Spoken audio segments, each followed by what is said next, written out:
Good morning, good morning, good morning. It is Monday, the 23rd of June, 2025. It is 9 years since the BREXSH vote that ruined everything for everyone in this country. But we'll get to that in a moment. First of all, I'm Graham Hughes. You're watching Morning Brew on Politics Social. I hope you're having an alright, half-decent day so far. Try and cheer you up. Gonna take the piss out of some Brexiters today. That's what we're gonna do. Bloody the reef-fuckers and the Brexiters and the gam-gams who run around going, "You want our country back." You know what, dickheads? I want my country back. That's what I want. But before we get to that, I want to say a big hello to Sarah Davis and Chris C. and Scott and blah blah CW. We've also got Gallifreyan Wren, Paula, Scott. Janeway is in the chat. Hi, Janeway. We've also got Simon Smith, Lemon Twist, real little twist, Liam Fairhurst, Liz Allen. Just a little note to my friend Janeway. Have you noticed how Captain Janeway in Star Trek is the only Star Trek captain who could destroy their own ship without anyone else's oversight, without having to ask anybody else to put in their codes? Only Janeway. Janeway. Keep calling her Janeway. Janeway. Only Janeway could do that. Anyway, talking about setting the self-destruct mode for your ship that you're currently in without having an escape vessel to get out of, unless you're rich. Let's talk about Brexit. 9 years, mate. 9 years. 9 years since that bloody vote. 9 years since I had flown back from Panama. I had voted with my mum to remain. And then I headed off to the Glastonbury Festival. And went out and went to Block 9 and had a great time. And then on the way back from Block 9, I got away from all the other people. So my phone got a signal. It's one of those phones that doesn't get a signal unless it's away from people. And the news came through that Brexit had got over the line. Nigel Farage was happy because he'll make millions. He always makes millions out of this kind of shit. There's a picture of him there, you know, with his thumbs up, pointing at the line on the graph going down. The line on the graph being the value of the British pounds. What a shitbag. And my problem with it, above all else, will always be this. And this is whenever you talk to a Brexiter or someone who still thinks it's a good idea, you need to just make this very clear to them. That their rights were taken away. And yet the people who sold them Brexit, who told them to vote for Brexit, who told them to fall in love with this ridiculous idea that all our problems will be solved if we just leave the EU, none of them were affected by Brexit. In fact, they did quite well out of it. They didn't have their rights taken away. They can still go and live and work and marry whoever the fuck they want anywhere in the EU. Anywhere in the world, to be honest with you.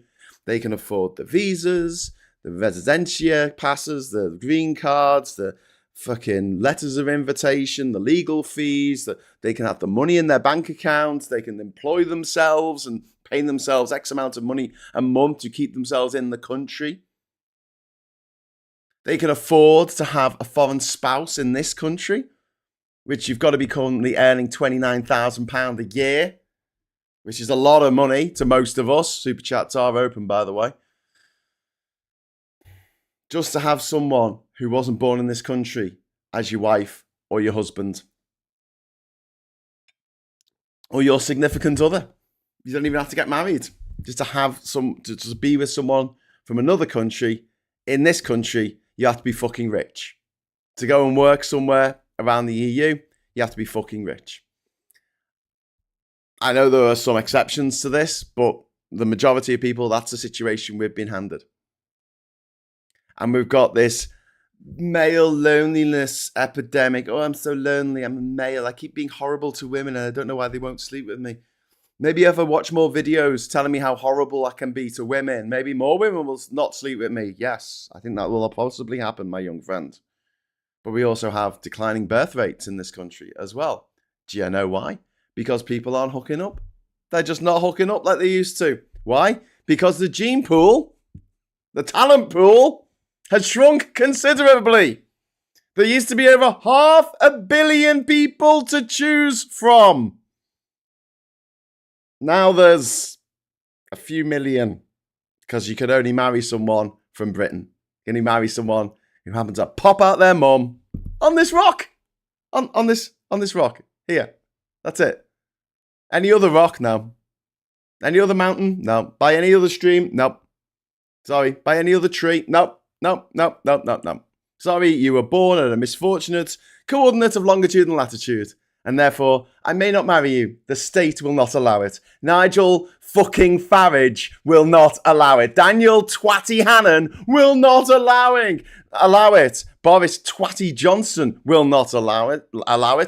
Michael Gobshit Gove won't allow it. Aaron Banks, Andy Wigmore, Isabel Oakshit, all these motherfuckers, all of whom have pride of place amongst the 1,280 other names on the private school mafia list.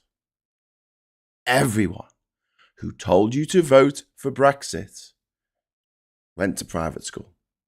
Everyone.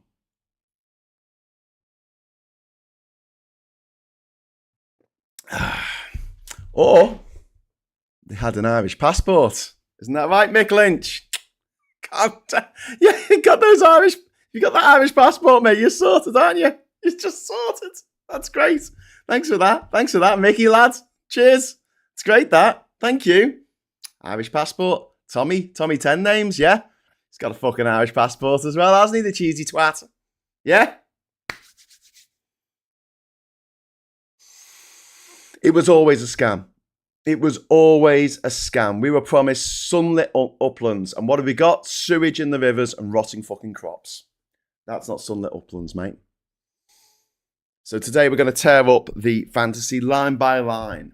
If you haven't already seen, there was a Led by Donkeys video that was released this morning.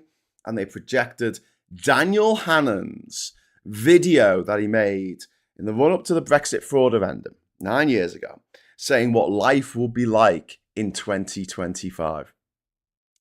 And Ed by Donkeys have projected this onto the White Cliffs of Dover and then cut it in with Gavin Esler explaining how all of it was not just bullshit, but dangerous bullshit that has fucked our country for a generation, possibly longer. I hope all of the Brexshitters, the people who literally shat in their pants and then sat there with their smug, stupid, red faces, fucking smiling, shit me pants, I'm sitting in my own shit. And you're like, oh, well done then.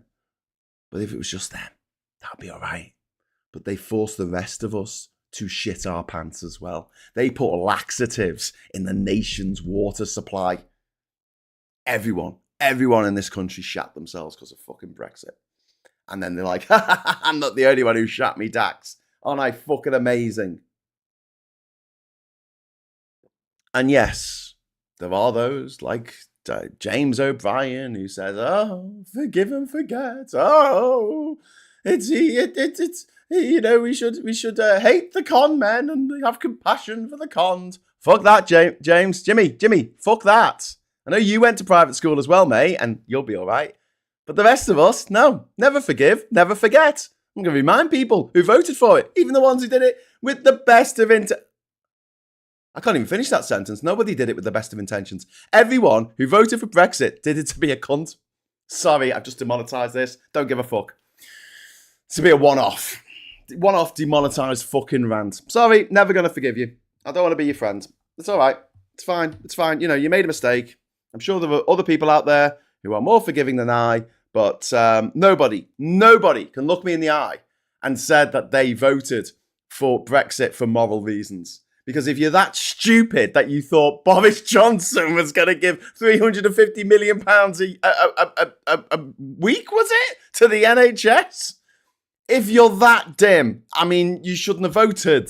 You know, it was an act of supreme arrogance thinking that you were smart enough to vote. If you're going to be taken in by such an obvious con from Boris Johnson, privately educated, and Dominic Cummings, also privately educated. Do you see a pattern? Do you see a fucking pattern here? Do you see a little pattern emerging of the privately educated people who told you to vote for Brexit? Yeah. Did you listen to them? Yeah.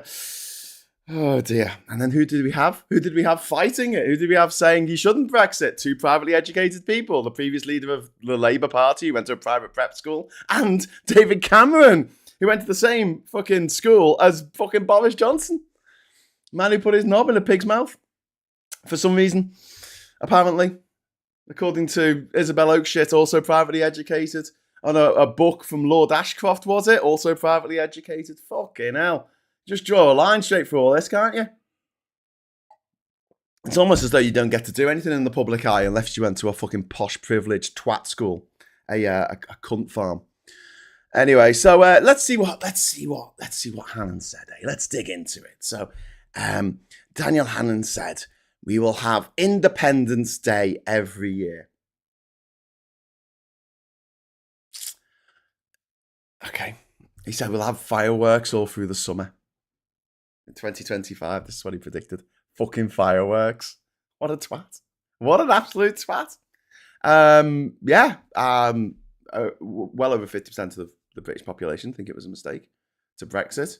That gulf is only getting bigger. And nobody is celebrating except, unelected lords like Daniel Hannan, lobbyists, the fossil fuel companies, the arms manufacturers, the people who make the ultra processed food, fewer regulations, less red tape.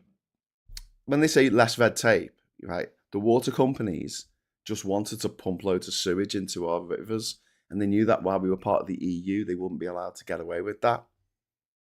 Do you remember when we used to have all the clean beaches and we had to have the flags and everyone was like, wow, the beaches are clean again? Because I grew up in shit-filled beaches in the 1980s. That was pretty much the norm. And then we were cleaning the place up. It was great. For a few years, we were in the EU and basically we said, look, you can't get away with polluting all these rivers with shit. And then we pull out the EU and what do? They fucking literally pull the lever, the shit lever. All the shit goes into our fucking rivers. Pineapple Boy, thank you very much for the £2 super chat. I'm not seeing you for a while, Pineapple Boy. Hope you're doing all right. Tens of millions of sociopaths to vote one in. Yeah. Indeed. Liam says, we should get fucking angry. They ruined everything. Yeah. You want to know why the governments are like, oh, we need to take £5 billion away from disabled people? It's because we've got no fucking money left. After we left the EU, after we had the Tories in power for 14 fucking years, austerity, Brexit, COVID and Truss, it absolutely did a number on this country. And this is the thing, right? We should be rich. We should be making everything of every opportunity that has come our way. And we're not. We've decided to burn down the house that we live in without anywhere else to live. And the worst thing is we've got to take our families with us. This is like some father's gambling debt that leaves the rest of the family in destitution, living in temporary accommodation because the dad couldn't fucking handle the fact that, sometimes you lose when you're gambling. I wouldn't mind, if that was just the case and it was fair. But in the case of Brexit, when we lost, the odds were stacked against us. They fucking cheated like motherfuckers. We'd never had an inquiry into what the Russians did, Russian interference in the Brexit referendum. We've had a look at Cambridge Analytica and Facebook and what the shit they did, sending messages out to stupid old people that said, not all boomers saw these messages, but some did. And it said that the EU was going to take away your cup of tea. It said that the EU was going to kill all the polar bears, depending on what you had written about on your private, Facebook feed to your mates. It went, oh, I see, they like polar bears. Okay, well, I'll put an advert there saying the EU is going to kill all the polar bears. Oh, they put a picture of themselves drinking a nice hot cup of tea. Well, what I'll do is I'll send them a message saying that the EU is coming to take away your tea bags. Oh, they're a bit racist, are they? Oh, great. Okay, well, we'll send them a message saying that all these Turkish people are going to come to Britain.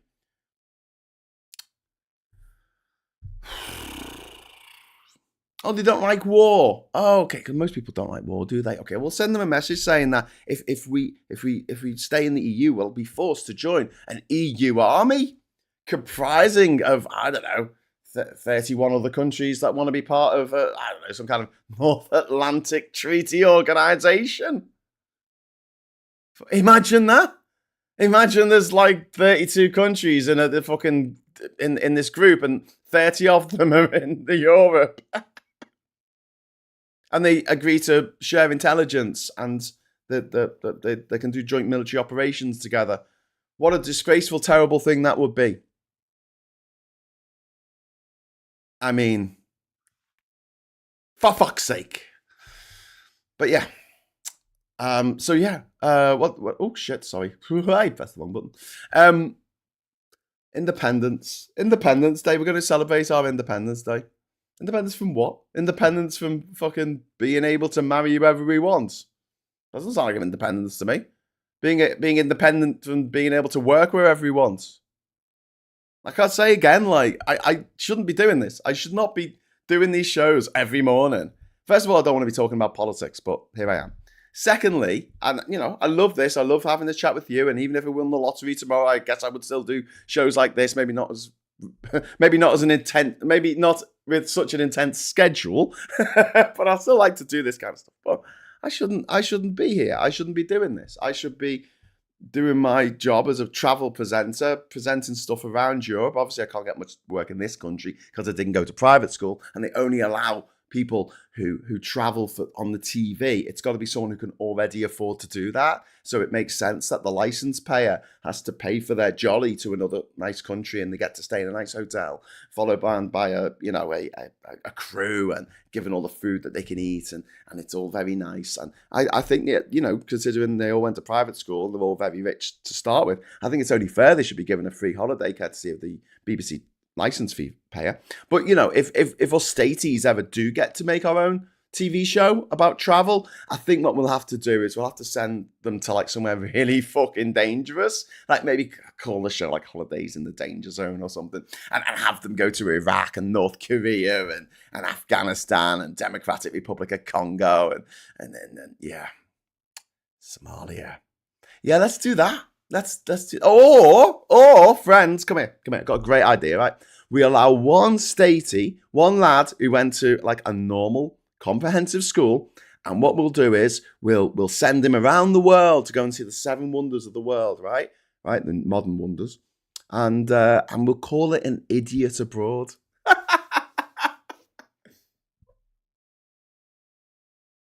Anyway, I can't do these shows in Europe anymore that I used to do, these little promos for different, you know, airline companies or travel companies or whatever, because I need a visa now to work in Europe. I need permission off some motherfucker. I've got to pay for it. Whereas there's a few million Irish people who are just as good looking as me, just as erudite, just as garrulous, and they can do the job for a lot less money. As good a job, less money. That's what they like, innit? I've been priced out of that particular market. So when I say I shouldn't be here, I mean, like, literally should not be doing this show. I know that's a bit shit for you because, you know, you'd have to get up in the morning and have to listen to something else before James O'Brien comes on the radio at 10 o'clock. But I digress. Right, so let's have a look at the economy, right? The GDP per capita. Right. So the claim was the economy will thrive. We will reinvigorate democracy and liberty. Okay. So since the 2016 referendum, the Eurozone GDP per capita has grown by over 10%. British people, since 2007, so 18 years now, our GDP per capita has shrunk. It used to be around $50,000. Now it's around $45,000. The reason for this is that our economy has hardly grown in nearly 2 decades. Hardly grown at all from where it was in 2007 to where it is today. Hardly fucking grown. Do you know what has grown? Our population. Not because people are having more kids, but because we're having more people coming over from other countries to do our jobs. Coming over from places like, you know, the Indian subcontinent and from sub-Saharan Africa, and which is fine. I don't have no problem with that. But it seems a bit weird that the Gam-Gams would vote for this to be the case. But I know why the powers that be made this the case. because it's not always obvious when you're walking down the street if someone from a European country is an immigrant, right? You can't just look over the road and say, well, they came from another country, or their parents or their grandparents or their heritage is XYZ. It's a lot more difficult because we have gingers here, we have redheads, we have blondes, we have, people with, dark eyebrows like the fucking Hood from the Thunderbirds, or Noel Gallagher. You have all kinds of looking people, but they could be from anywhere in Europe or anywhere in the UK. You wouldn't look twice walking down the street. Maybe if you talk to them, and I don't know, they were talking German out loud like what Nigel Farage's kids do. They've got German passports. They've got EU passports. Don't forget, the children of these motherfuckers who told us to vote for this shit, they've still got fucking passports, haven't they? They can still go and live and work anywhere they want. They can marry anyone they want in the EU. They can get married to anyone they meet in the EU who wants to marry them, who's foolish enough to marry them, but, wants to marry them. They can do that. You can't. Your pool has been diminished massively. Your pool of people that you can spend the rest of your life with. The pool of people that you can have children with, grow old with, retire with, has been diminished by these motherfuckers. They haven't taken that right away from themselves, though, have they? Have they? Fucking. I can't express in human words how much I hate the motherfuckers who told people to vote for fucking Brexit. I really can't. And I will, like I say, I'll never forgive them. There will always be a burning hatred of these twat burgers until the day I fucking die. Because they get to live their life exactly as it was before. We don't. So, EU, 10.5 increase in GDP per capita since 2016. The UK, GDP per capita has gone down 10% from around $50,000 to around $45,000. The OBR reckons that Brexit has cost between 4 and 5% of our GDP per year. That is 100 billion, with a B, billion pounds a year. We are worse off. And that means that our Chancellor of the Exchequer gets 40 billion pounds less every motherfucking year. And that grows, that grows each year. It grows the amount of money that we could be getting in compared with what we are getting in. Our economy right now shouldn't be $3 trillion. It should have gone up by now. It shouldn't be £2 trillion. It should be £3 trillion. If we look at our friends in Ireland, over the water, beautiful country of Ireland, their GDP per capita has gone through the fucking roof. It's doubled. It's gone up 100% since 2007. It's gone from around $50,000 per person, which is what we were back then. And ours has gone down to $45,000. Theirs has gone up to over $100,000 per person. And yes, I know that some of that is artificial, and it's the fact that, Google Daddy has plonked down his business there. But nevertheless, the Irish economy is going great guns. And these mealy-mouthed motherfucking Brexit shitters, right? We're the Brexit shitters and we shit all over your dreams. They have said, that these countries in Europe, they're not doing so well. Germany's not doing so, France, because they always like to cherry pick, don't they? But overall, the GDP per capita in the EU has gone up 10% overall. Here, wages have stagnated, productivity has faltered, and inward investments has just dropped off a fucking cliff. Nobody wants to invest in this country anymore because of fucking Brexit. Labour are doing their best to try and scrabble something back together after the demolition derby that was the Boris Johnson's fucking reign of error. Alistair, thank you very much for the £10 super chat. Funds because of the demonetised live. Love the rants. Keep them up, Graham. Oh, thank you. Thank you. I did demonetise this early on, but when you've got a rant, you got to rant, That was I'll go to Glastonbury to have a good time. And one of the things I'll never forgive Nigel Farage for is he ruined my 2016 Glastonbury. What a shitbag. Just put a downer on the whole fucking thing. What an absolute pile of shit. What a gargantuan gobshite. What a terrible, terrible human being. What a piece of shit. And yet 35% of our population go, oh, well, he's a nice bloke. Brexit would have been good if he was in charge of it. You fucking kidding me? You've seen what they're doing in Kent and Durham and Staffordshire and the councils. Oh, my God. I don't know what they're fucking doing. You think they're going to make a good job of it in power? Because they go, oh, we don't like immigrants. Fucking idiots. Francis, thank you very much. I really want to get Dominic Cummings in the MMA ring and not stop till he is asleep, says Francis. That would be entirely satisfying, wouldn't it? I'm glad you said asleep. I think we all know what you mean. Anyway, the UK, no longer in the top 5 global economies. In fact, if we hadn't Brexited, ladies and gentlemen, we were on course to overtake the economy of Germany. So we actually would be the 4th biggest economy in the world, measured by GDP. There'll be the US, there'll be China, there'll be Japan, and then there'll be us. We were going great guns. But then we decided austerity, Brexit, COVID, trust. And it completely derailed our economy.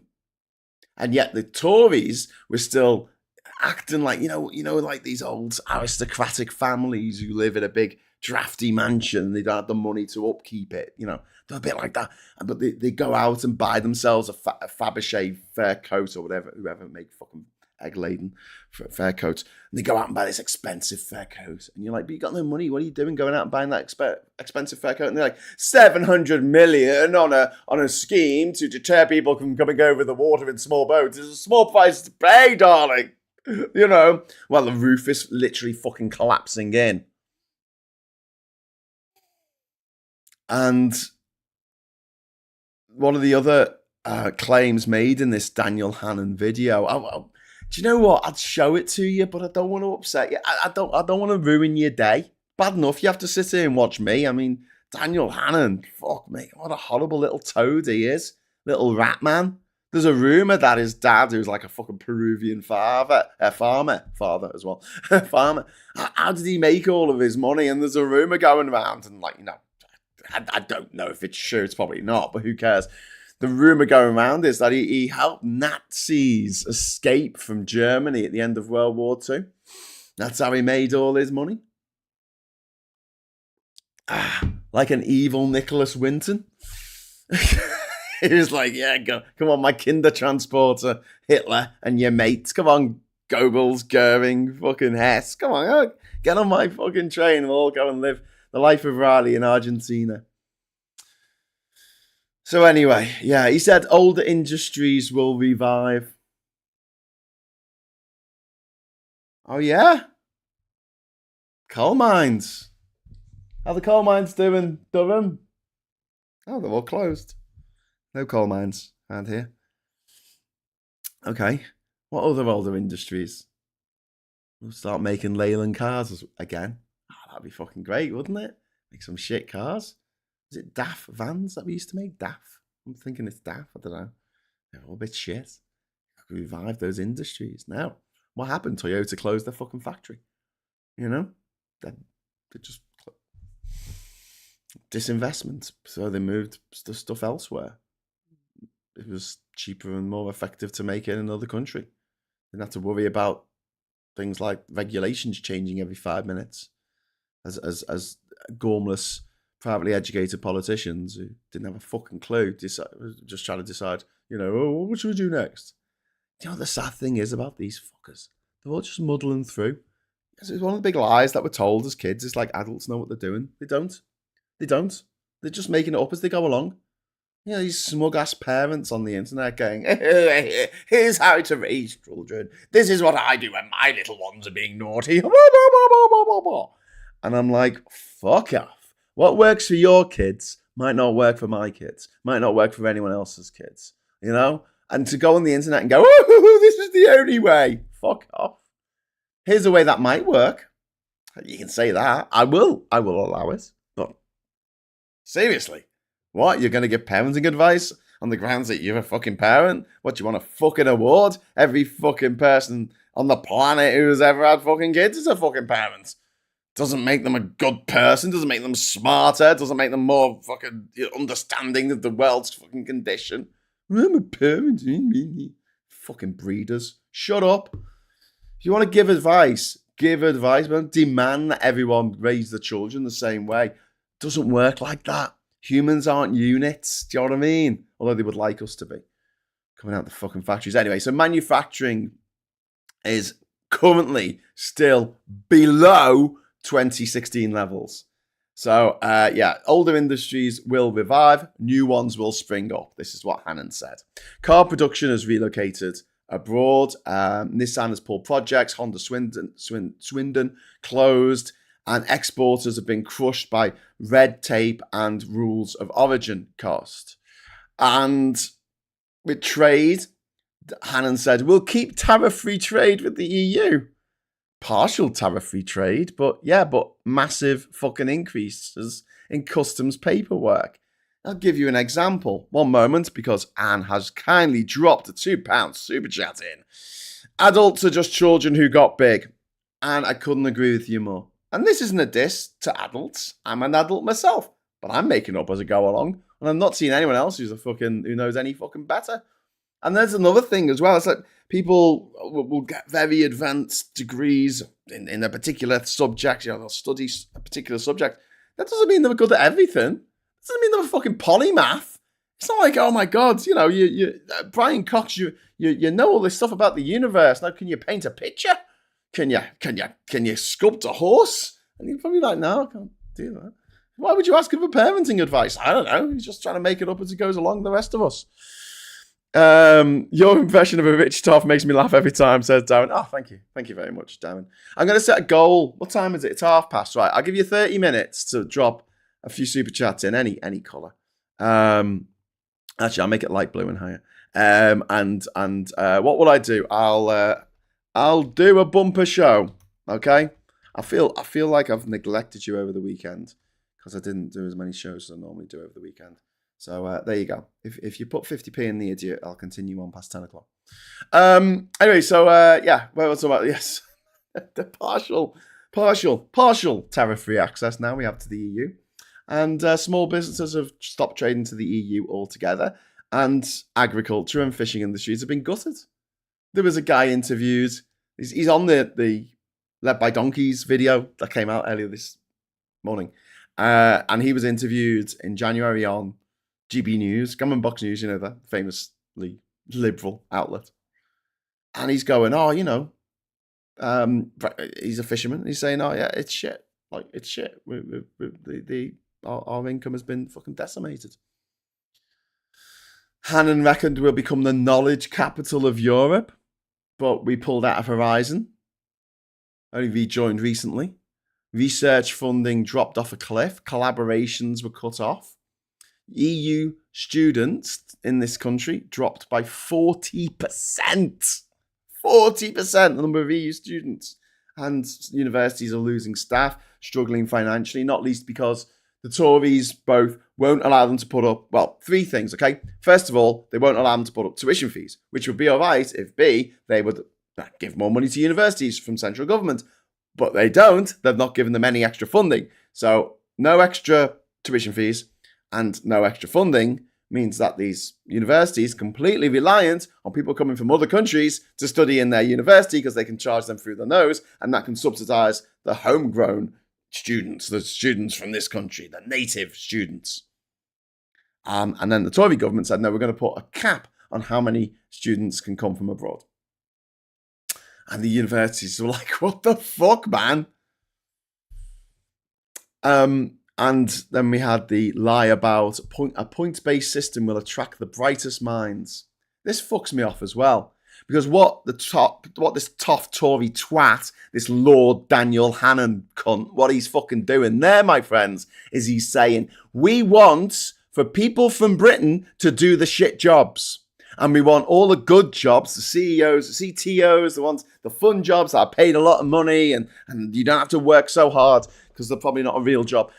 All those jobs, we either want them to be private school mafia if they're from this country, Or if they're not from this country, then they'll be, someone with a PhD or something from Ghana or from America or from elsewhere, Japan. Okay, so basically shutting off any of the last vestiges of roots to that upper elite of jobs that we as staties were already mostly shut out from, and now he wants a future where we're even shut out even more. However, as I said, the student visa rules have been tightened, so that means fewer international students, less income from unis, and we're also seeing labour shortages in agriculture because they're like, oh, it's a point-based system. We can only bring in people who have got a degree, and no, we need people to do the jobs that British people don't want to do.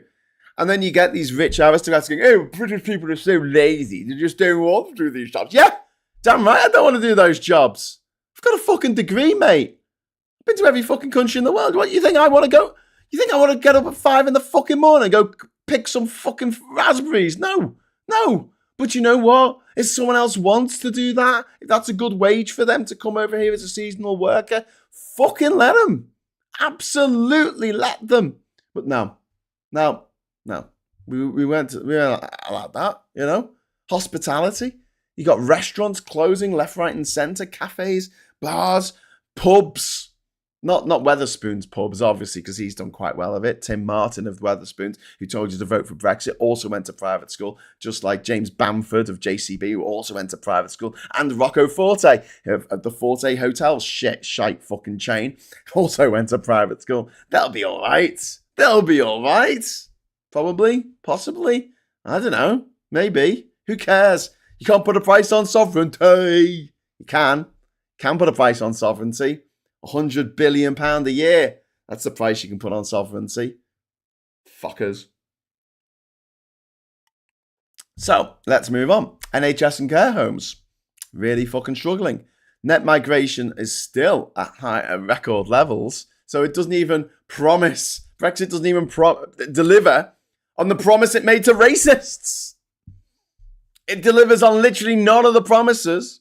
But like the dickheads in a student house party who corners you because they're probably high on cocaine or something, and they're going talking a little bit too much, and they're going on and on about communism. Communism would be a great idea. It was never implemented properly. This is the lie. This is the lie that Brexiters, communists, and people who haven't really thought about this shit too hard like to come up with. Why has this thing never worked? And it's like, it could be because it was a shit idea to start with. No. It was a great idea. The problem was with the implementation. Bad workman blames his tools. I guess it was all about the implementation. The idea was sound. I think that's bollocks. I think that is the most obnoxious bollocks I've ever fucking heard. All right, dickhead, if you're so fucking smart, tell us how we could implement it. Go on, tell us how we could get everyone to go, yeah, let's all be communist. Let's all fucking dig a hole one day and then fill it in the next. We're working. All right, work brings freedom, doesn't it?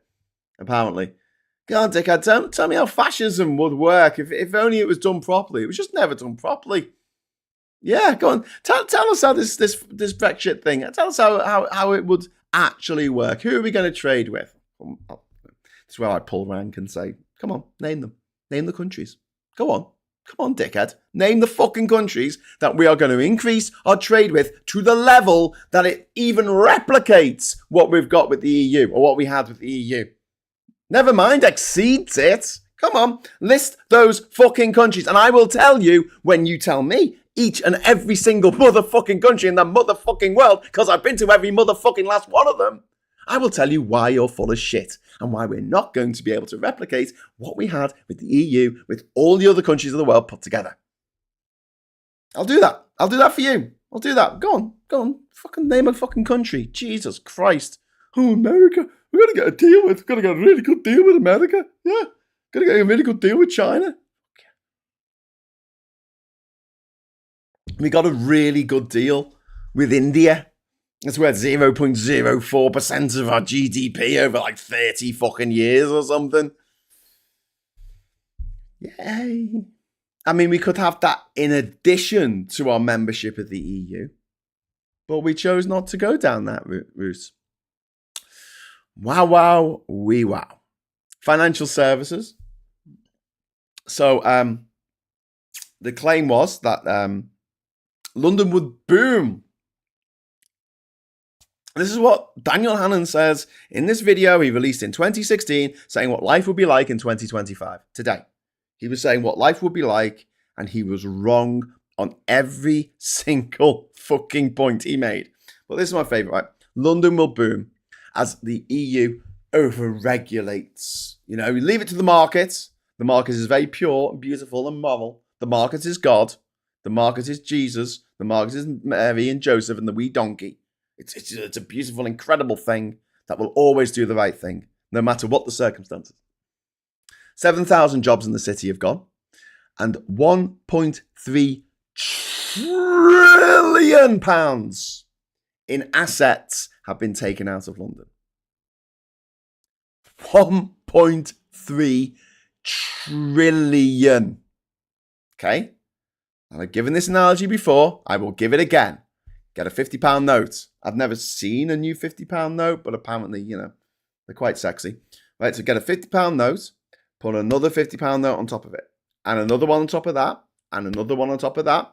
Keep going until you are over 6.5 times the height of the International Space Station. And you've got to £1.3 trillion. Assets out of London into the EU. And I was talking to someone about this once, and they said, "Oh, Graham, money moves around all the time, don't you know?" I'm like, pretty sure that Barclays doesn't always have to go to the High Court in London to ask if they can literally move 200 billion euros worth of assets out of London and put them in Dublin instead. Pretty sure that doesn't happen every day. Pretty sure that's an unusual thing to do. Amsterdam overtook London as Europe's biggest trading hub. You know, trading went to New York, Frankfurt, Paris even. I mean, like, do you know what else he said? Fuel bills will tumble. What? The UK left the EU internal energy market, and they lost with low price. We lost our sort of price stability mechanisms that allowed us to pay less for our unit cost for energy. Now we have the most expensive energy in Europe.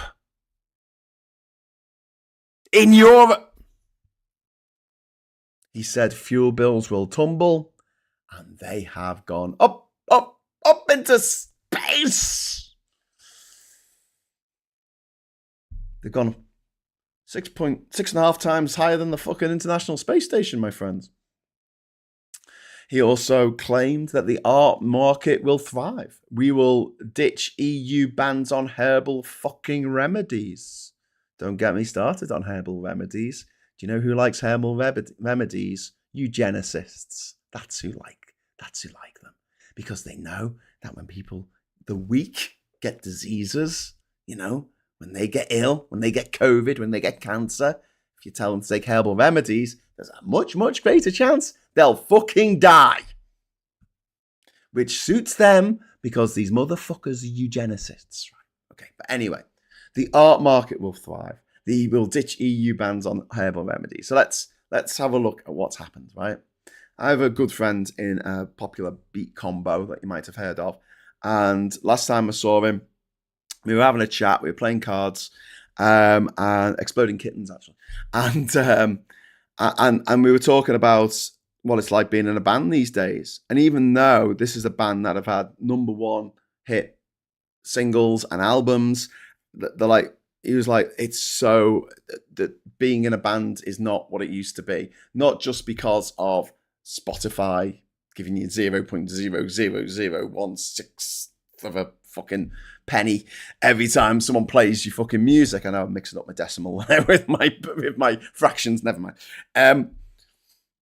But because touring around Europe now for most musicians is an absolute visa fucking nightmare. Now, the band in question are quite lucky because they can get visas from another country, right? The crew can't, necessarily. The people who've worked with them for 30 years, they can't necessarily get the visas they need to be able to work in other countries. If their management company, if their tour manager is based in the UK, then no, you've got to fucking sort out green cards and what are they called? There's a certificate, isn't there, to a carnets. That's it. Get yourself some carnets for every fucking musical instrument, every fucking amp for each country you go to in Europe. And then you've got Brexit bastards like Roger Daltrey of The Who. Wish he died before he got young. Before he got old. Sorry. He said, I wish I'd die before I get old. That's what he sang, didn't he? Is that Roger Daltrey? I think it was. And now he's a big Brexiter. He's like, oh, well, we toured around Europe before the EU, and we'll tour around Europe after as well. Blah, blah, blah, blah, blah, blah. I hope I die before I get old. You're not the only one, mate. Not me.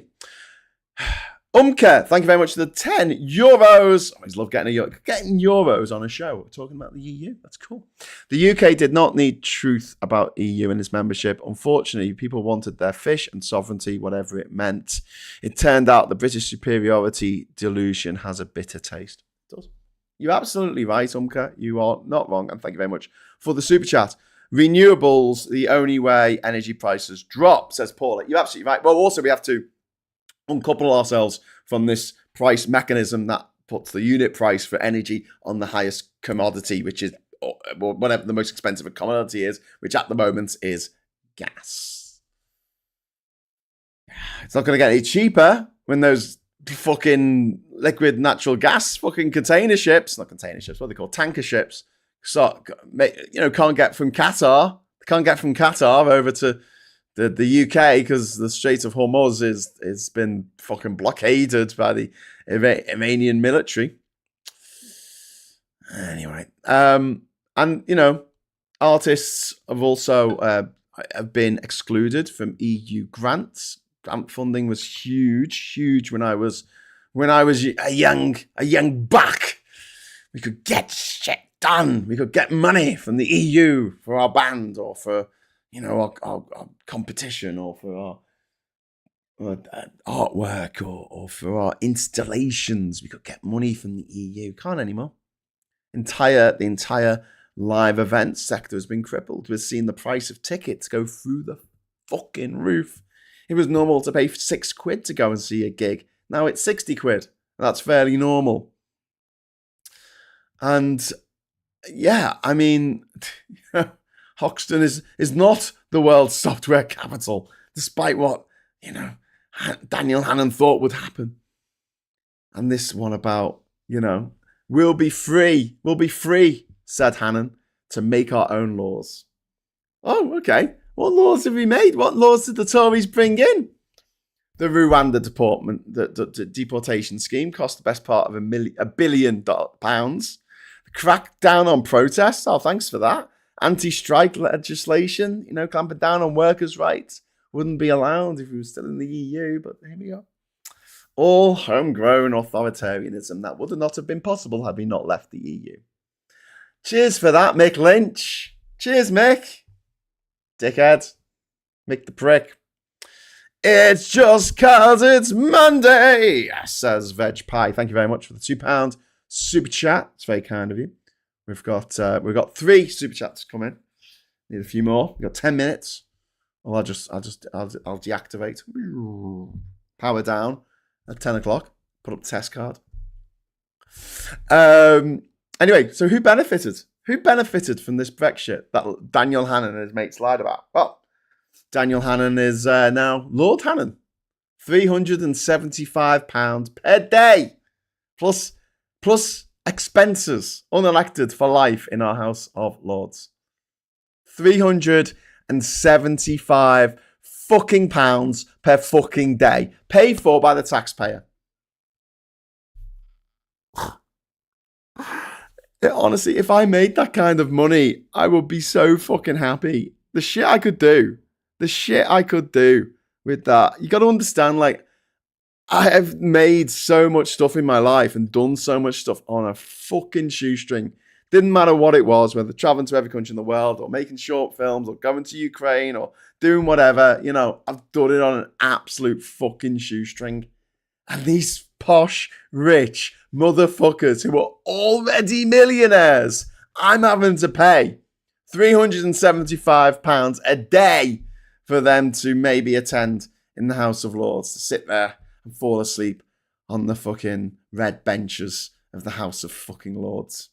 Nigel Farage, he's earned £1 million since becoming an MP last year. £1 million he's doing. Crypto scams, lives tax-free, gets gigs all over the EU. It's all right for him. He's got the money. He's got lots of money. He's fucking selling gold and crypto. Boris Johnson makes millions in speech fees. His ghostwritten memoirs, being bailed out by donors left, right, and centre. Jacob Rees-Mogg famously moved his investment fucking firm to Dublin. Aaron Banks, dodgy funding, gave £7 million to the anti-fucking EU fund. Did we ever find out where that fucking money came from? Did we fuck? Never even looked. This wasn't a murder. Why not? Well, because we didn't bother investigating it. Yes, but there's blood all over the walls and there's clearly a dead body on the ground. Yeah, but is it really a murder if we can't be asked calling it a murder? You know, maybe we don't investigate, it'll go away. It'll just decompose over time, you know. The rich still live and work and trade freely, holiday and invest in the EU because they can afford to. They have access to visas, legal teams, tax breaks, property abroad, dual nationality for their horrible little nasty crotch spawn. Sorry, people don't like it when I call them that. Womb goblins. Oh, people don't like it when I call them that. Sex trophies. No, children. Let's call them children. Let's be nice. Dual nationality for their children. Dental care, mental health support, rehab, private education. Access to drugs. Legal and illegal. With no consequences. It's now more difficult than ever to get prescription drugs in this country. I don't know if anyone watching this has tried to get prescription drugs in the last few years. But how many times have you turned up to the pharmacy and they've been like, oh, sorry, can you give us a couple of days, a couple of weeks? At the moment, I told you this, me and Kat, we have a friend who suffers from cystic fibrosis and she needs a particular drug to keep her alive. She will die without this particular drug, right? This medicine. And yet it's in such short supply, she needs to have a team of people on WhatsApp around the country, and she checks on the boot stock list in any particular place, and she'll say, oh, there's some in the boots in Chesterley Street. So we call up Chesterley Street. She has to post her hand-signed prescription to us because we can't show a digital version. It has to be the actual piece of paper. She has to post that to us, and then we take that to Chesterley Street and we say, can we get this medication, please? And then we pop it in the post back to her. That's the reality of living in post-Brexit Britain. Paula Thomas, thank you very much for the £5 super chat. It's very kind of you. But can you really see DH actually turning up, which he needs to for the daily allowance? I think that in London, if he's not in fucking Peru or Belize or whatever fucking country he lives in these days, when he's in London, I think that he would turn up in the morning in the House of Lords, clock in, and then just immediately clock out. I don't think there's a minimum attendance. If you just literally walk in and it clocks that you walked in, you get £375. So what he probably does, because this is what all scumbags would do, is that he'll go in the morning, get his £370 credited to his account, and then he'll go out and spend it all on quail's eggs and champagne and cocaine and whatever rich people spend their fucking money on. I could imagine. So without the EU's environmental protections, our rivers are now full of shit. Food costs. Daniel Hannan said the cost of food will come down. Shot up over 50%. Less choice, more inflation. Rise of xenophobia and hate crimes post-referendum. It peppered the way for the vile fucking racism, the xenophobia, the transphobia that we're experiencing now. It was all had its basis in Brexit. It's made travel around the EU harder, roaming charges, border queues, visa waivers incoming.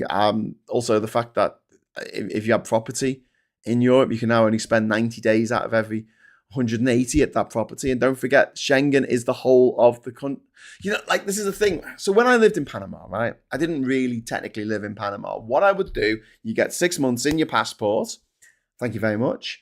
And then no questions asked. And then what you could do is because Bocas del Toro, where I lived, it was just over the border from Costa Rica. So you could go to Costa Rica for the day and then come back and then get another passport. Sometimes I go to Puerto Viejo and stay there the night. Sometimes, my friends, I would go for a beer, cerveza, just over the border, have a beer, and then walk straight back, stamp back in. Thank you very much. Bob's your uncle. Fanny's your aunt. We're all having a good time here. Anyway, so people did that all the time. It's called doing a visa run. You can't do it anymore in Panama because of refugees coming in from Venezuela.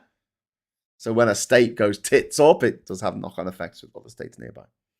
But I've got friends who do it in Indonesia, who live in Bali or live in Thailand. And every few months or every 6 months, they will go across the border into another country, get stamped in, get stamped out, come back in, another 6 months. Thank you very much. Right. Bob's your uncle. Look, if you really wanted to settle down, if you wanted to, live there, obviously you'd have to apply for residencia or, a proper full-time permit to stay there as a resident. But, in a lot of these places, it was okay to do that. Now, before Schengen, 1980s, was it? We got Schengen? So, this is a long time ago. You could theoretically have done that in France. So you lived in the south of France. Okay, I'll pop over to Monaco for the day. I'll go to Andorra. I'll go to Spain. I'll go to Italy. I'll go to Switzerland. Cool. Not very far. A couple of hours on the train, if that. And, go into another country. Wait for a day, come back into France, get another 3 months, get another 6 months. Can't do that in the Schengen area. It's all one area now. It's 90 days out of every 180. If you are not rich, can't stress this enough, if you are rich, you can stay 180 days out of 180 because you can afford to apply for residencia. You can apply, or whatever it's called in each particular country. You can have the £28,000 in your bank that you need to prove that you have this money in order to stay in the country. Brexit started under William Hague 2001. Says RPFS 2691. Thank you so much for that, RP. That's very kind of you. And you're absolutely right. It started before then, actually. It was like Kilroy Silk. Do you remember him? He used to do that show, Kilroy. They used to just be horrible to working class people. It was kind of like the Jeremy Kyle show. Jeremy Kyle, another private school mafia person, used to have a TV show in which he would berate working class people for the way they lived their lives and go, well, you shouldn't have done it, should you? Well, personal responsibility. Led a guy to actually unalive himself as a result of this rich person bringing on working class people to laugh at them, to mock them, to make an entertaining TV show, which resulted in the death of at least one person we know of. God, the private school mafia, they really they do look after their own, don't they? Donkey has become a member for 12 months. I always thought you were. Boobs, you are Yuka Monaco a go-go. Welcome to the channel. You are awesome. Thank you very much, Donkey. But Martin Harrow, I was just trying to smart lol. I'm sure rich people sandwiches are much more than 20 quid, and women's haircuts cost bloody hundreds in it. They do. Women's haircuts cost a lot of money. No one seems to know why. Why? There's a question for you, right? So now that we've got these draconian rules about trans people, if a trans woman goes into a barber shop, does she get a discount? Is her haircut only what £7.50 instead of £75? Is that the way it works now? I bet it isn't. Did you hear about there was a swimmer? There's a trans woman swimmer, and she took part in a competition with no top on because she was forced to compete in the men's competition, and she's not a man; she's a trans woman. Made a hell of a point. Anyway, £5 from Francis. Thank you very much for that. That's very kind of you. Jeremy Kyle is another person I want to get in the ring. Yeah. So we have 1 minute and 30 seconds left to get another 4 super chats in. Unless I will power down. So if you're going to get a super chat in, now is the time, ladies and gents, to get one in. Higher food costs, rising xenophobia, EU travel harder, environmental protections all gone, and Generation Z is overwhelmingly pro-EU, trapped in a Brexit that they did not vote for. And could Labour, could Britain rejoin? Well, Labour seem to be a bit reticent about using the word rejoin. Rejoin polls consistently above 55%, which I don't think is high enough at the moment. I've said this before. I think that this has to be a people-pushed agenda rather than a government-pushed agenda. We need to have at least 66% of the population on board with this idea, which is why we need to keep talking about it, which is why we need to keep pushing for us to rejoin the EU and explaining the sunlit uplands that await if we rejoin the EU.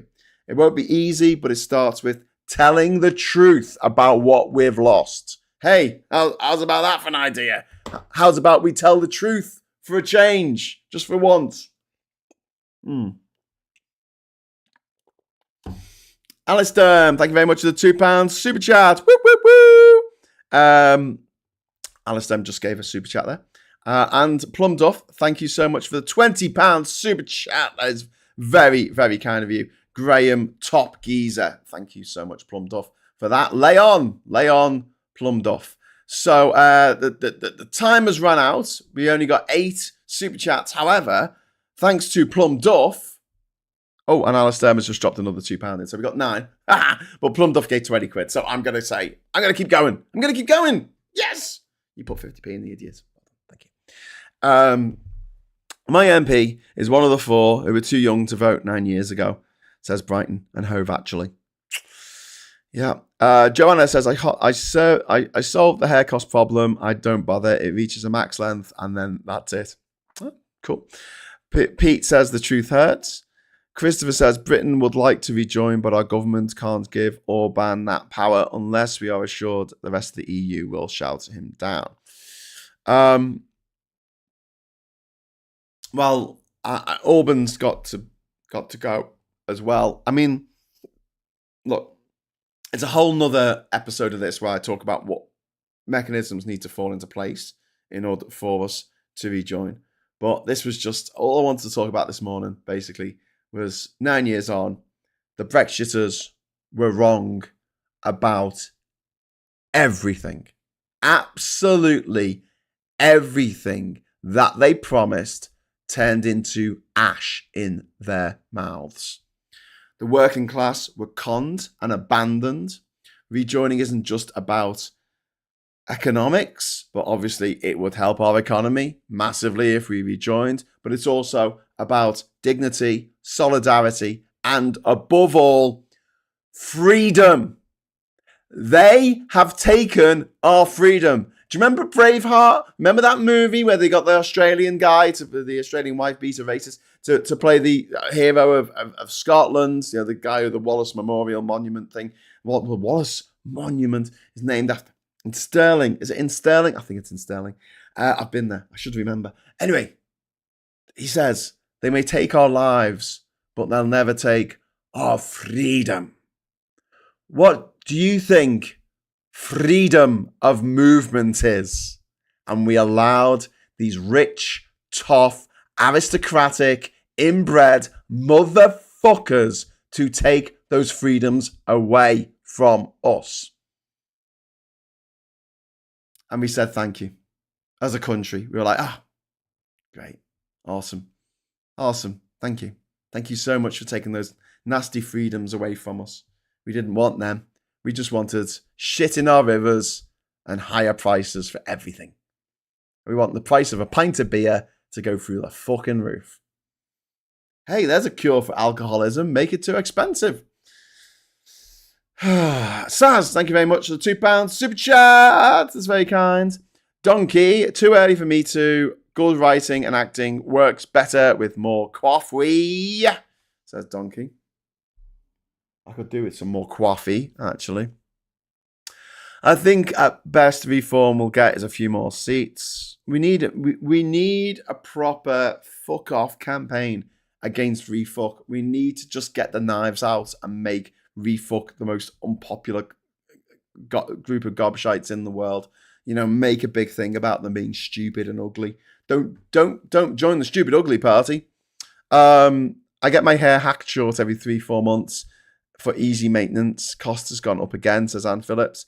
£22 last visit. I don't dye it. It's greying quite attractively, in my opinion. Yeah, embrace the greyness if you want. I think it makes people look more distinguished myself. But my haircuts are free because I cut my ponytail off whenever it gets long enough to annoy me, says Gallifreyan Ren. Or much better, let's organise gay congas in front of J.K. Rowling's house. J.K. Rowling, I mean, wow, she's a piece of work. She is a piece of work. Anyway, we told you, and we were right, and we're not going to stop going on about this shit until we fix this mess. And it might take another generation, but we're going to fucking fix it. I'm not going to give up. I want to be part of the EU again. I want me burgundy passport. My maroon passport. That's what I want. I've got a little thing here which I want to read out. This is what our friend of the channel, Mike Dix, wrote on the 23rd of June, 2016. This is the day of the Brexit referendum. The biggest problem with this malarkey is that both sides think the other side will just shut up and go away after the result is announced. That's not really likely to happen, is it? So we face years of internecine wars on social media, or we need some way to start a dialogue between us all that is positive and progressive. Yep, I think you're right, my friend. I think you are actually right. Anyway, so let's have a look on here. I'm just going to try and sort something out. Just one moment for your viewing pleasure. Even though I said that I wasn't going to do this, I will do it, and you won't stop me from doing it. I'll do it, and it'll be good. Okay. Right. This might crop badly, so don't know if I want this to be the actual thing here. Do you know what I could do? That instead, and then sorry, this has taken me a moment. Here we go, and then if I do that, and then what is even happening right now? And then do that. Ha! Okay. Should we watch the Led by Donkeys thing? Shall we watch? Let me put my thing in my ear. So where are we here? Draconic Jizik, thank you very much for the £5 super chat. Brexiters spent 40 odd years whinging about the EU. We've got as much right to talk about getting back in for the next 30, in my humble opinion. Yes, or honest. Does it stand for honest or humble in IMHO? I don't know. I'm a hoe. That's what I reckon it stands for when I write it. Andrew Ray, we also want PR now to clinch rejoin. Says Andrew Ray. I used to be a bit more for PR, but then Farage came along, and as he does, he ruins everything. Brexit is like going on universal credit. You have no resources to fall back on, and it's incredibly hard to deal with anything bad that happens, so you do without. Veg Pie says, I've stopped dyeing my hair. Hairdressers every 3 weeks was just all too much all around. Grey growth and dark hair shows more quickly than you'll think. Yeah, and like, you know, some people embrace it. Some people, like having grey hair, and I don't see a problem with it. It's just a weird sort of thing that what we think looks good on ourselves doesn't necessarily look good on other people. So, each to their own, as I often say. I mean, what works for one person doesn't necessarily work for somebody else. But if we could give some advice to people who want to remain young forever, hair dye will eventually grow out if you're not happy with it. Whereas getting a Mar-a-Lago face, oh my God, I've seen some before and after pictures. The Mar-a-Lago face thing. Laura Loomer and Kristi Noem and Ivanka Trump, or whatever her name is, Ivanka Trump. They've had all this work done on them, and they... Anyway, right, so I'm going to go over to I'm sorry, not the papers. Not the papers. I'm going to go over to Led by Donkeys. Let's do this. Let's watch the Led by Donkeys video. Come on, let's sit back and watch this. It'll be fun. They are setting up. Brexit, the sunlit uplands. That moment of national renewal when we fix broken Britain. Brexit has many fathers. Boris Johnson, Michael Gove, Nigel Farage. But the godfather of Brexit is Lord Daniel Hannan. Back in 2016, just before the referendum, Lord Hannan wrote an article entitled "What Britain Looks Like After Brexit." In it, this intellectual colossus painted a glorious picture of life in Britain 9 years in the future, in June 2025, if Leave won the referendum. He imagined a nation in which every June fireworks would stream through the summer sky as Britain celebrated its own independence. Fireworks. And he turned that article into a film for the BBC. Well, Leave did win. Those 9 years have passed, and now it's June 2025. So finally it's time to celebrate Lord Daniel Hannan and his spectacular vision of life in Brexit Britain. Roll the tape. The only question people ask these days is why it took us so long. Outside the EU, Britain is the region's foremost knowledge-based economy. We lead the world in biotech, services, law, education, the audiovisual sector. Lead the world? Well, not quite. Take biotech. The UK's global share of pharmaceutical exports actually dropped by nearly a third between 2018 and 2023, from 5.4% to 3.8%. Okay, so that cost the UK economy an estimated £10.8 billion a year. Jesus. But come on, 10 billion quid to say up yours to the French, clearly worth every penny. And then there's education. The latest World University rankings show more than half of UK universities slipping down the global league table. It is Gavin Esler, yeah. Degrees are woke, am I right? Family incomes have received a triple boost. Food prices are lower outside the Common Agricultural Policy. Fuel bills are lower because energy prices have dropped to world levels. And taxes are lower because of the independence dividend. And that means more household income for everybody and a general stimulus to the entire economy. That's what he predicted for today.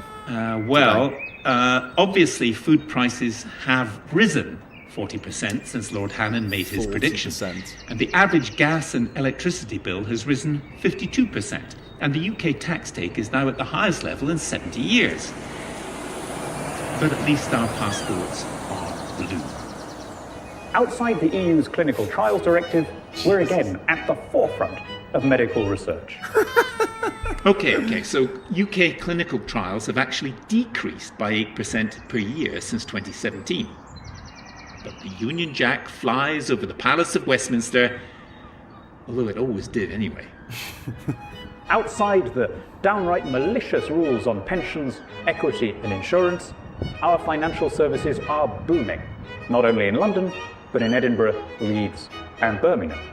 Now, it's true that the Lord Mayor of the City of London has said Brexit cost London's financial centre about 40,000 jobs, and even called Brexit a disaster. But he's probably part of the Guardian-reading, tofu-eating wokerati.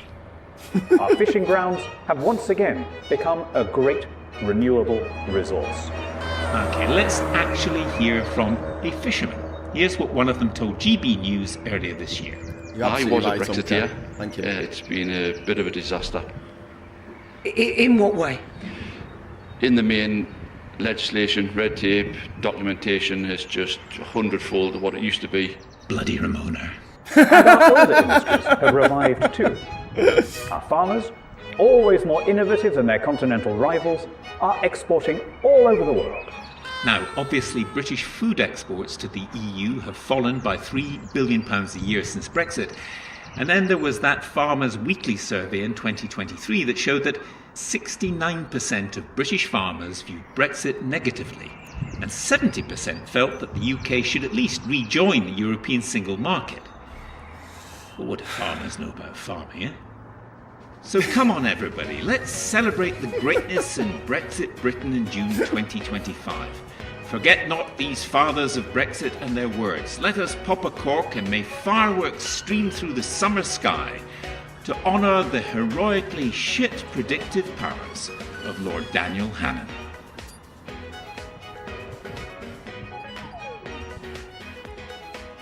Genius, absolute genius there from Led by Donkeys. I hope you enjoyed that, everyone.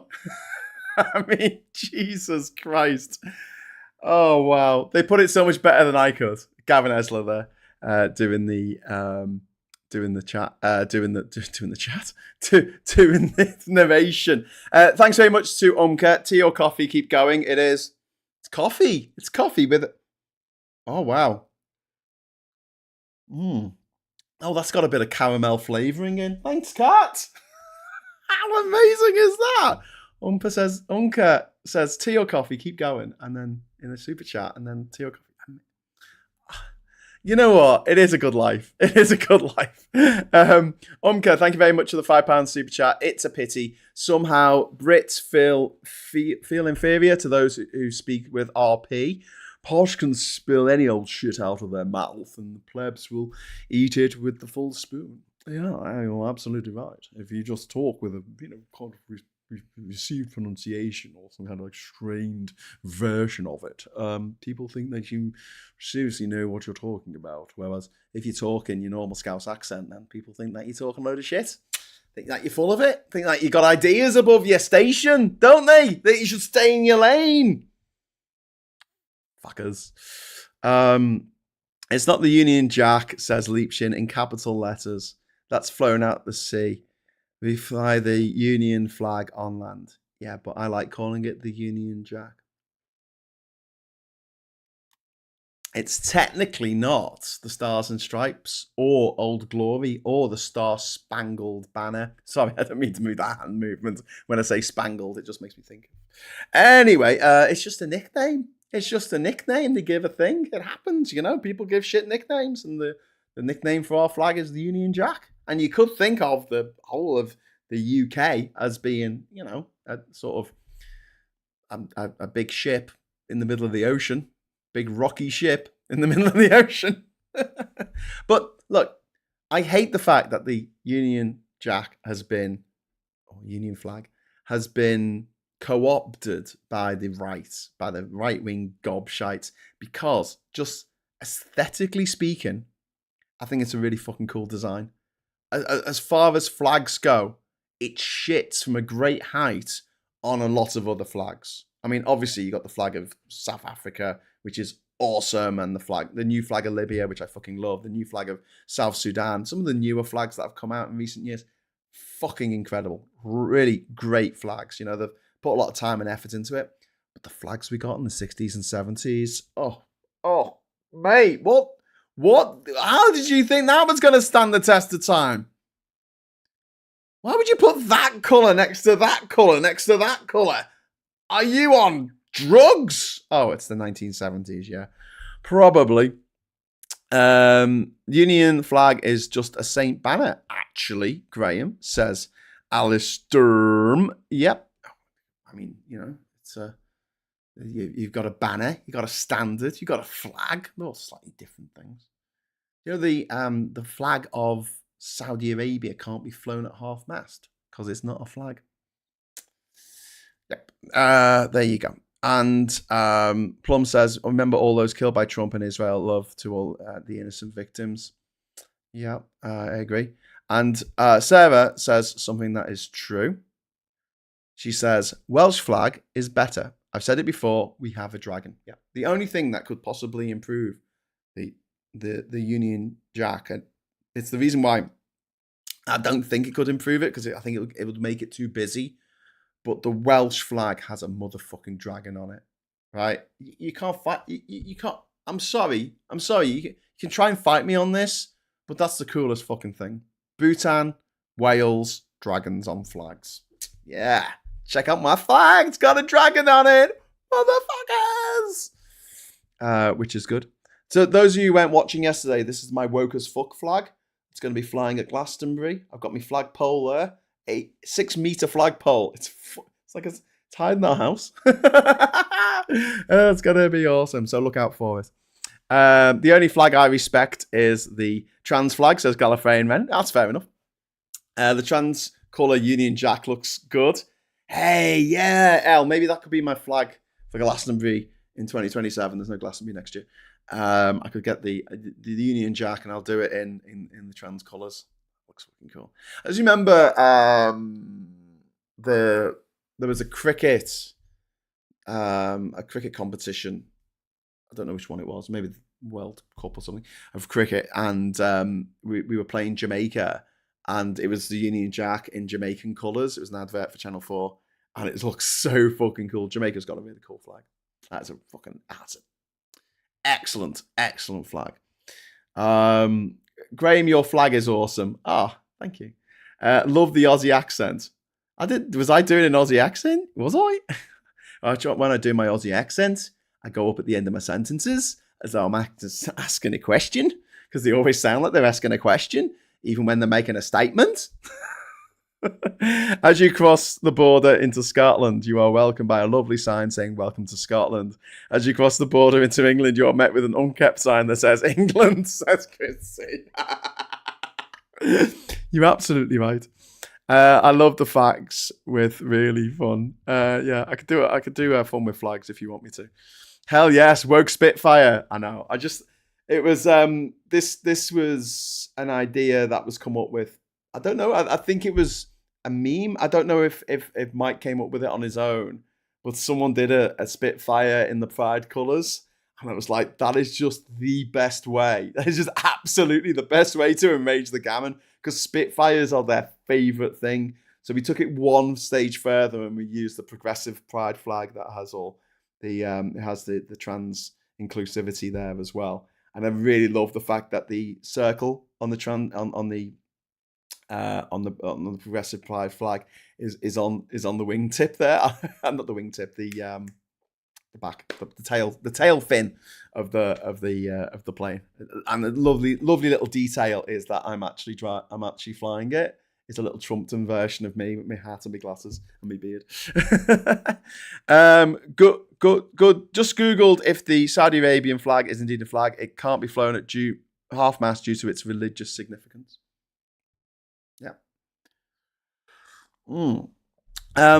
Vendetta says, Kylie Minogue's dad forced them not to raise inflection at the end of their sentences.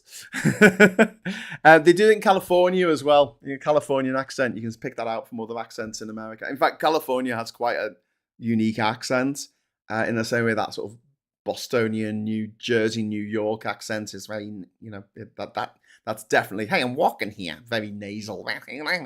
The Californian accent is different and it can be spotted. Then you've got kind of the Minnesota accent, the noise, because of all the Dutch that settled there. I don't know. And then you've got kind of the southern drawl of, all of Louisiana and Alabama. And I'm just this dumb little southern girl who Juliette Lewis plays in every movie she's ever in. It's going to be a stretch for you in this one, Juliet. Ooh, who am I playing? Well, you're playing like a southern girl who's a bit thick. Oh, brilliant. Let me at it. It's like getting Ray Winston in to play wife beater. You have to be a wife beater in this, Ray. Oh, damn, it's going to be a bit of a stretch. I never normally play that kind of role.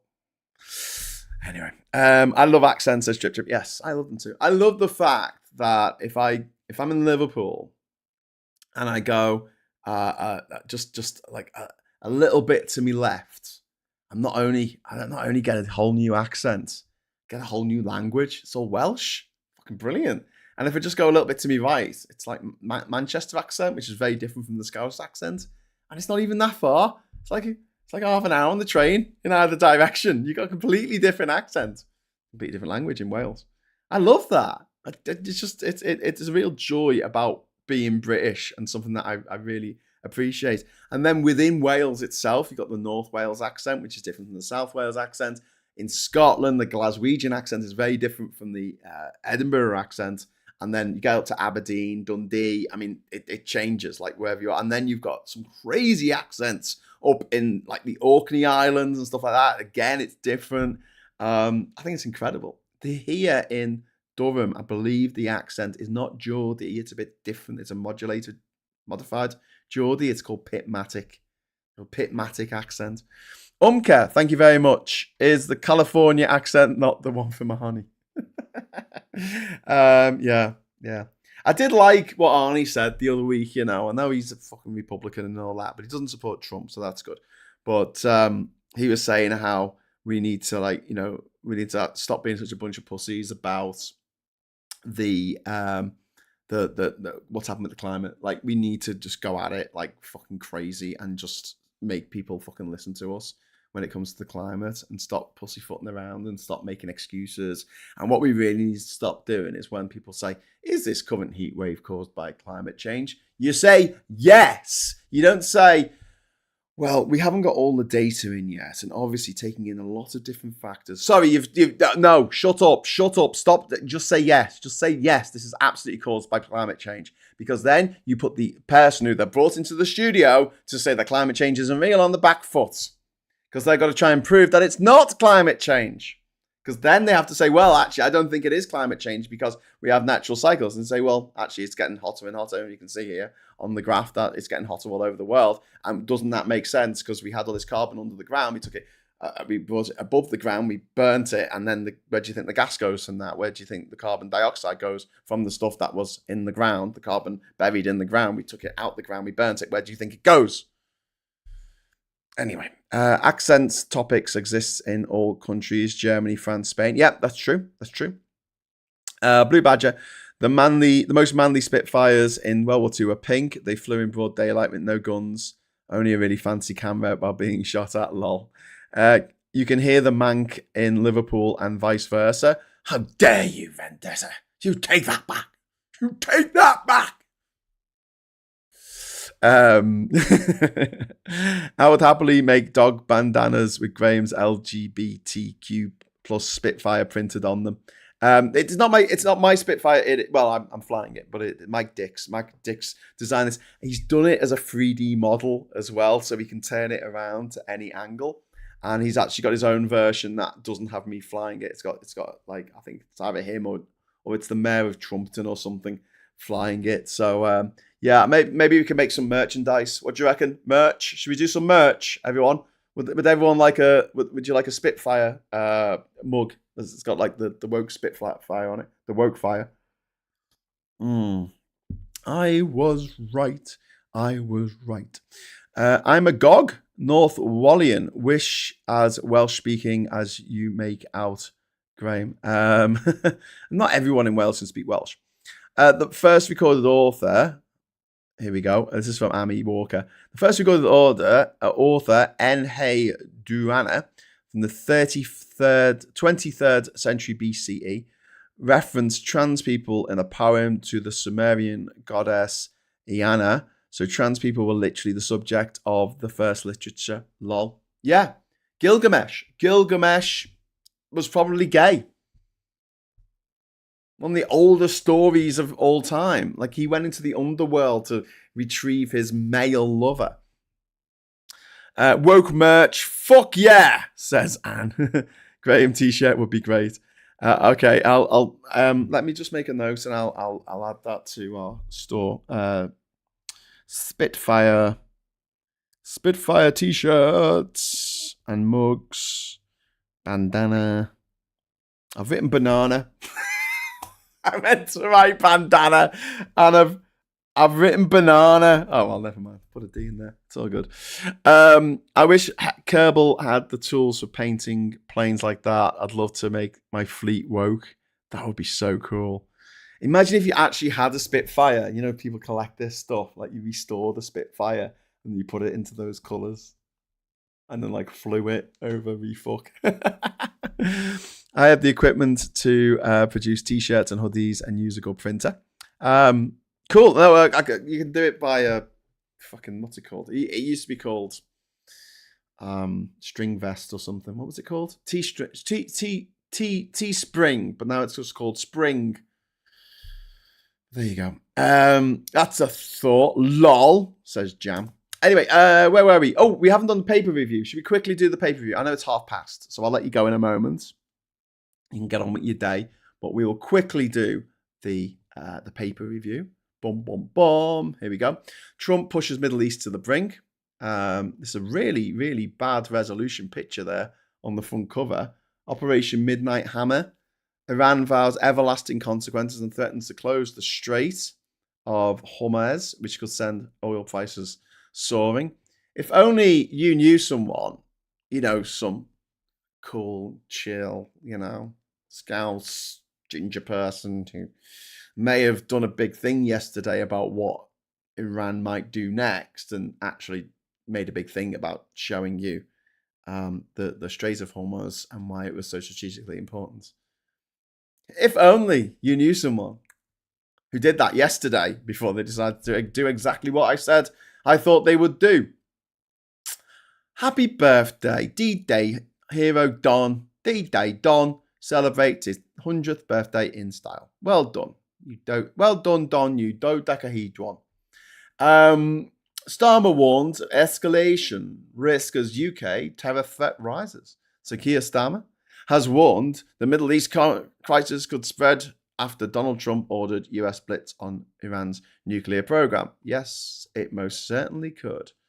And then the Daily Mail has a naked woman on the front cover. So, you know, you can buy them. She's very long. She's a very long naked woman. Secret world of the female body, it says. And then, you know, because we had a picture of a naked woman, we've got to have a picture of oh, God, he's disgusting. Oh, that's better. In fact, let's just make that a bit bigger, eh? Shall we put that there? There we go. Okay. Is that better? Is that better for everyone? 3 years UK will now face Iran terror backlash as world waits for Mueller's response to US bombing raid. Gave orders. Mr. Trump watches attack unfold. Oh my God. Really just don't want to see him anymore. Go away. Next up, we have the Guardian here. I'm going to have to just put his face over here. Okay, cool. Iran vows vengeance after US bombs its key nuclear sites. Fair enough. Leaders call for diplomacy, but they won't challenge the cause of this war. Israel? They're pretty much the cause of this war, I've got to say. Oh, actually, I realised that you're not getting the normal thing there. That's better. Iran vows revenge after US bombs its key nuclear sites. But what can they actually do? Well, they can... Strait of Hormuz, my friend. Hormuz. Strait of Hormuz. That's what they're going to do. That's what they're going to do. Right, so back over here now. I'll just put that over there for a moment. Iran vows vengeance on US, screams the Times, which is, what everyone else is saying. And it's got pictures of the holes that were drilled into the ground by the bunker busting bombs that were dropped. Revenge would be Iran's worst mistake, warns US. Yeah, do you know what the US's worst mistake was? Re-electing that fucking motherfucker. Do you know what? I've actually got the Donald Trump's face in butter, which would probably be more appropriate to be showing, but I don't think that I've got it to hand to actually show you here. But I did have his butter face. Never mind. Okay, so we'll move on. He's there on top of the Financial Times. Let's get rid of him there. Trump declares victory with massive airstrikes on Iran's nuclear facilities. So we've covered all this. The US has opened a Pandora's box, but the question is, what will happen next? Which we talked about yesterday. God, the newspapers are so slow, aren't they? And shockwaves after America's bombers go in. Hammered. Okay, cool. And then that's it. That's the end of that box. I'm gonna go off it now because obviously I really just don't want to look at his fucking face, mate. I don't want to look at his face anymore. It's just horrible. Just a horrible thing, isn't it? It's just disgusting. It's like a fucking pool of vomit. With blood in it. Orange frog needed. Yeah, Jesus. It gets even funnier. Iran unleashed another volley. Against Israel. Although, there's not much in that case that they can really, where they are at the moment. This has happened a couple of years ago. Iran would have mobilized its proxies with Hezbollah, with Hamas, with the Houthis in Yemen, but I can't see that happening this time. And Syria, obviously they were well in with the horrible little, what's his name, al-Assad, the recently deposed leader of Syria, propped up by the thing. No, stick with the frog. Why don't you get the baby Trump image? I could do that as well. Paula. Usually Donald Trump's not on the front cover of our newspapers, is he? It's not that common to see his ugly fucking mug when we do our paper review. It's much more common to see the disgusting visage of our royal family. Oh, sorry, that's a bit mean, isn't it? But I'm just checking. Noel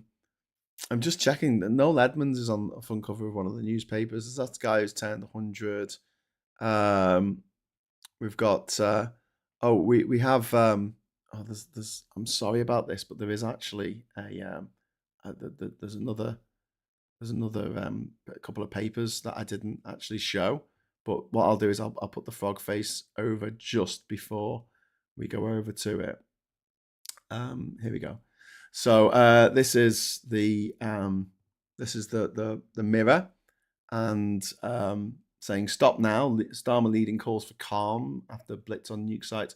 All out warfare as well. Braces for Tehran's retaliation. And there's another fucking Trump there. And then Mum might say Noel and Liam's mum, Peggy, reunited. Oasis. Okay, well that was worth going back for, wasn't it? It's more Farage. Yeah, it is. It is. I wonder whether the papers will be afraid he'll start charging for his picture. I hope he does, and then we'll see a lot less of his fucking disgusting picture, his disgusting face. The reason why I didn't start with that cover from the Mirror is I have it on my second screen here to this side of the camera, and I didn't want Trump at the corner of my eye as I was talking about other stuff. No pics of the family. I know, Sarah. I'm surprised. Must be the start of fucking World War III or something. Who knows? Oh, save us. We have Gallagher's and Heaton Park in Manchester soon. But I have no problem with Oasis. You know, I've got to say, when they can be asked, they put on a very good live show. But I've seen them. About, 11 times or something. It's quite fun. Yesterday, I was looking at my old Glastonbury Secrets video that I made in 2007. Like 2007, that's 18 years ago. I made a video and put it on YouTube. it got a few thousand views, which was a lot back then. But yeah, it was like my 10 Glastonbury secrets, and a lot of them aren't valid anymore because Glastonbury's changed since then. But I love like my number 1 or my number 10. The first one I start with is like take an old shit mobile phone, and I'm holding up like a Nokia 8123 or something, and it's just like a texty phone with T9 text, was it, where you press the text and it was like 17496 to do a text message. I said take an old shit phone because it'll last you 4 days. You don't have to queue up to charge it, and I'm like, that's still relevant today. Take an old shit phone. Fret switch and Heaton Park hell when concerts on. Sorry about that, but people having a good time. But yeah, will you be doing any live shows during Glastonbury? Yes, Elle, I plan to do live shows. So I'm planning to do on the Friday morning, I'll be doing normal morning brew. So let me think. Thursday, I'm going to be driving down to Glastonbury at 9 o'clock. So I'm going to do a morning brew from the car. So I won't be driving when I'll let Kat drive while I do the show. And then on so that'll be Thursday. Friday, I'll do a show from Glastonbury at 9 o'clock. The Friday night social will go ahead, but Mike will be in charge. Mike Dix will be making it happen, and I hope to join in, and like I did when I was in Canada last year, and say hello to everyone and show you a little bit around Glastonbury as best I can. But obviously there are gigs on, there's things I want to do, people I want to see. I mean, it might just be a little bit. I don't know. Saturday I'm not doing a show. I'm just going to enjoy Glasgow. I don't normally do shows on Saturday. And then Sunday I'm going to try very, very, very hard to do a morning show as best I can. On Sunday, but I'm not going to guarantee it. But on Monday, we will be driving back on Monday morning, and I'll try and do it. It'll just be on my phone. The signal might be shit. I don't know. It might look like a bag of arse. But I'm gonna try and trust John regardless. When I set up this channel, I kind of hoped that it would be like a bit of a community thing, so I wouldn't have to do every show myself, and it's just not the way it worked out. It's just the funding model for YouTube doesn't really allow for that kind of shenanigans, and the most successful sort of streamers generally, or YouTubers I should say, are generally people who do everything themselves, but like do it from their own home, so there's no costing going anywhere. One of the problems with doing the Three Blokes in the Pub podcast, which was incredibly successful, our first one had something like 750,000 views across all the different platforms it was on. But unfortunately, like, it just wasn't sustainable because we weren't making that much from a video that actually allowed us to go to a pub and actually film in the pub. Because after the first sort of thing that did really well, we were down to sort of 15,000 views on a video. And even with advertising and all that, you're only going to get about 30 quid from a video that gets that many views. Thanks, Google Daddy. So 30 quid wasn't covering the cost of going to the what's it called, the pub, and buying a couple of drinks and sitting there and filming it all, and then coming back and then editing the bastard together, which was always a pain in the arse. And also, so at the start we did like a fundraiser, we did like a crowdfunder, and that paid for us to go to Luxembourg, to Gibraltar, paid for us to go to the to Geneva and talk to representatives of the WTO, paid for us to go to Northern Ireland and talk to people in Stormont. But that wasn't sustainable either, because the problem with crowdfunders is you give once and then that's it. I mean, they're fantastic, and if you can do a lot. If you can do a lot on a little bit of cash, then we managed to do that and put out those shows. But long term, it was like, well, people thought that, well, I've already given a tenner to that, so I'm not going to give something like each month or each week towards this stuff getting made, which, you know, I always feel like if I had someone else doing the marketing, doing a whole, you know, what I could do, in fact, if you want to help me, is I need to make little clips from these videos to put up on YouTube as just a thing to draw people towards the site, because most people aren't going to watch a 1 hour, 45-minute video, right? If they've never heard of me and never seen the show and never heard of Politics Social before, but they might be incentivized to watch a 3-minute clip.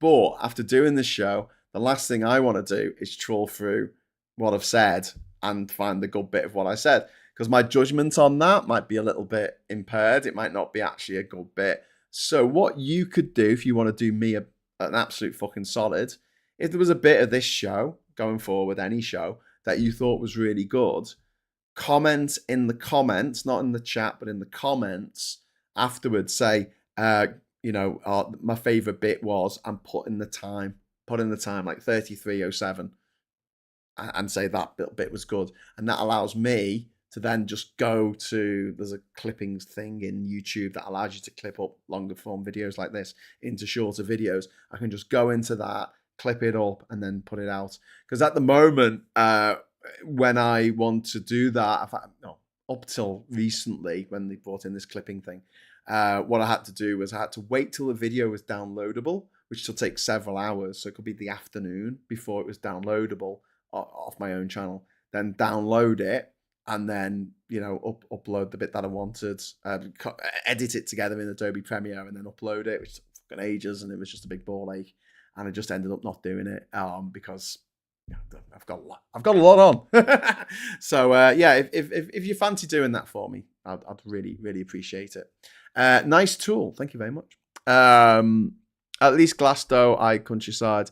Heaton Park is surrounded by dense Manchester burbs. Rich Americans are flocking to apply for New Zealand's golden passports following relaxation of rules. Not surprised. Colin, trivia. All Around the World by Oasis is the longest UK #1 at around 9.5 minutes. There are many great songs. That isn't one.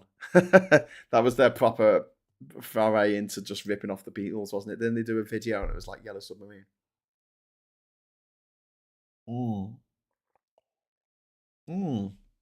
Anyway, disaster, low battery, no charger. So that's the worst thing at Glastonbury. What you need is a little one of these, little charge block. This is boss this because you can press it and it tells you that it is on 80%, and it's got an iPhone and a USB-C, and you just plug it in, so you don't need a separate cable.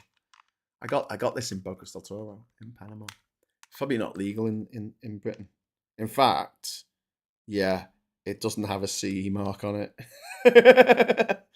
Whoopsies. Probably shouldn't show that.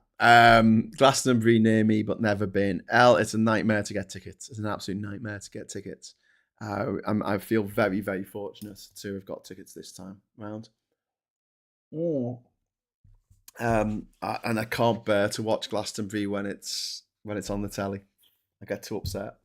Especially 2019. 2019 is going to kill me forever that I didn't get tickets for that year. Paul McCartney played. Kylie played. She was supposed to play like 14 years earlier at a Glastonbury that I was at, but she had to pull out due to her cancer diagnosis. And she was there in 2019, and we missed out on tickets. Even though we actually got through. We got through to the bit where you put all your details in, and then it fucked up and it crashed, and then anyway, I like a lot of Oasis tracks, even though most of it is obviously derivative. Love the first 2 albums. Be Here Now is a total bore. Ice Ages Come and Go during All Around the World. I love that moment in the film yesterday where I was just thinking of that, Jimmy, when I said that about the Beatles, I was thinking of that exact scene from yesterday. I love the moment in the film yesterday where the Beatles don't exist, because the Beatles don't exist, Oasis don't exist, and the main character says, figures, yeah. Surely the battery pack is well made and will not explode at the end of its lifespan, says Captain Coconut. Fingers crossed. Fingers crossed. It's not like battery packs ever explode. And One Angry Pagan says, I know I'm late. Well, You're just in time, actually, One Angry Pagan, for the end of the show. So I'll be back tonight with Stateside with Mikey Famine. We'll be talking about all the stupid shit that America's done over the weekend, or over the last week. It's been a lot of stupid shit. So join us for that. We're getting a lot more stories about people who voted for Trump who are now being, like, thrown out the country, or their parents are being thrown out the country, or whatevs. Yeah, it's pretty grim. It's pretty grim. Don't vote for Trump. There's a bit of advice. You know, if your dad is an undocumented migrant, don't vote for Trump. Don't vote for him, because he's got to get rid of all the undocumented migrants. That's literally what he said he was going to do. Do you think he was joking? Because he lies so much, people think he lies about stuff like that. But, you know, you got to become a bit of a ninja at, like, spotting the lies. You know, a lie ninja. When's he actually telling the truth? Well, when he's being horrible. When he says, I'm going to do this horrible thing, then you know he's telling the truth. So, something happened in America, says Trip Chip. Oh, God, probably. So I'll be back at 9 o'clock tonight. Until then, I hope you have a glorious day. I hope you have fun in the sun or the rain or whatever's happening where you are. I hope it's warm enough to be nice and not too warm to be uncomfortable.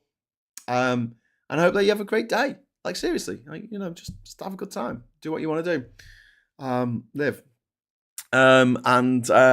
Yeah, Blue Badger says, I'm just catching back up. I could swear I put a few comments suggesting clips in the past when I was catching up. I think you have, Blue Badger. It really does help. It really does help. So, you know, if I can make a little bit of a thing of it, like have a little bit of time in the afternoon to go through the comments, because I do read the comments, and it says this bit was good, and then I can just clip up that bit, put that up as a separate video to get people, to attract people to the page, because in the first sort of 12 months when we were Labour Social, we added an extra 13,000 subscribers to this channel, and then at the last election it just went off a cliff, and the new subscribers to the channel has hardly gone to anything.